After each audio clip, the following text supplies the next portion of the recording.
अस्सलाम वालेकुम प्यारे दोस्तों।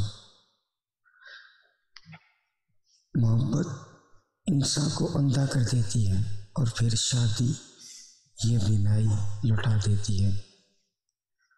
ख़ावंद के लिए बीवी को समझना कोई मुश्किल नहीं, बशर्ते वो दूसरे की हो।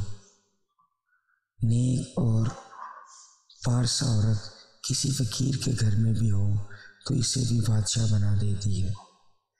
ताकत की ज़रूरत तब होती है जिस कुछ बुरा करना हो, वरना दुनिया में सब कुछ पाने के लिए आपका हुस्न और मोहब्बत काफ़ी है। जो औरत तुम्हारी बुरी बात पर भी ना रोके और तुम्हारी हाँ में हाँ मिलाए तो समझ जाओ कि वो सिर्फ तुमसे जिस्म के लिए मोहब्बत करती है, वक़्त गुजारती है। दोस्तों, मज़ीद ऐसे अच्छी वीडियोस जानने के लिए हमारे चैनल ज़रूर सब्सक्राइब करें।